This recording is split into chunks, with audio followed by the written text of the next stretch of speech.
Saturday night was such an unforgettable night. And no, not for the reasons that most people enjoy Saturday night. You know what? Why don't I just tell you about it? My uncle once asked me if I thought that people these days were generally more merciful than they used to be in the past. So I said, yeah, I guess so. He said, let me tell you what the Prophet of Mercy was like 1400 years ago. There are many stories and sayings that reflect the unprecedented mercy of the Prophet, peace be upon him. And it wasn't even limited to the human race. A woman will enter hellfire, he said, because she imprisoned a cat without feeding it or even allowing it to fetch its own food, which eventually resulted in its death. Whereas another woman will go to paradise because she used her shoe to fetch water from a well for a thirsty dog. The Prophet commanded that no animal be tortured or overburdened, while assuring us that no act of kindness towards them would go unrewarded in the hereafter.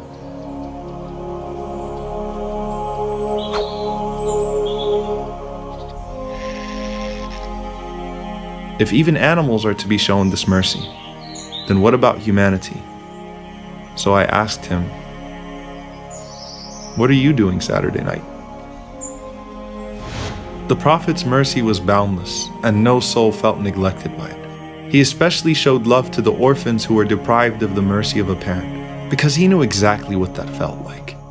Even on the day of Eid, when he saw a lonely orphan, he didn't hesitate to say, how would you like that Muhammad be your father, Aisha your mother, and Fatima your sister? As for us, I and the guardian of the orphan are like these two fingers in paradise.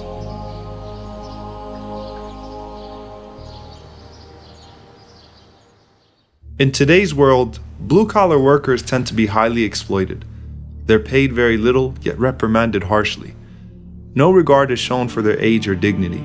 Whereas if you read about the Prophet, peace be upon him, you find that even those that were sent to him to serve him as children were in awe of his mercy. Anas ibn Malik, who was sent by his mother, said, I served the Prophet, peace be upon him, for 7 years, and I don't remember him ever reprimanding me or saying, why did you do this? Or why didn't you do this? And I've never seen a man with a higher standard of character. He demanded that even the lowest members of society be treated with honor, and in fact didn't allow them to be cruel to themselves. As Zahir says, when I belittled myself by saying even if I was a slave, no one would want me, the Prophet smiled at me and said, but you are priceless in the sight of God. So I asked him, what are you doing Saturday night? From the mercy that Anas said he witnessed from the Prophet was his mercy to a poor man who came and pulled the Prophet's garment so violently that he was suffocating him, and left marks on his neck demanding, give me from what Allah gave you. So the Prophet smiled and gave him the garment and more. So if this is how he was with a man with bad manners, then what about the one who sits quietly waiting for help or asks politely? So I asked him, what are you doing Saturday night? So about Saturday night. You know, Saturday night's a pretty cool night for young people. Some go out to the movies, some go out to eat, some just hang out with friends, some do some not so halal things. But for me, I decided that this Saturday night would be different. My neighbor called me and told me that he was going out to eat with some friends from work, and it would be great if I could join, but I respectfully declined, saying I already made plans. It was a magical night for them, and for me as well. We talked about our families, told jokes to each other, talked a little sports, and just had a blast. I actually really enjoyed dinner, and the company even more, and was reminded of the Prophet's words when he said, the worst food is the food served at a gathering to which the rich are invited, whereas the poor are left out.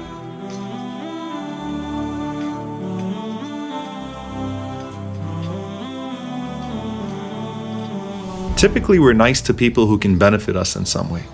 That's what makes the Prophet, peace be upon him, so amazing. He loved and cared for even the most downtrodden members of society, and encouraged us to do so as well.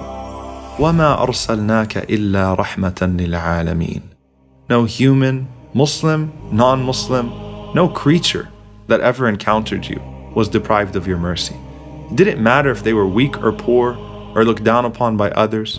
You would smile at them and give them reason to smile as well. Rasulullah, the example which you left behind, is of the greatest mercies. Ya Rahman, do not deprive us of Rahmah, and raise us with the one whom you sent as a Rahmah.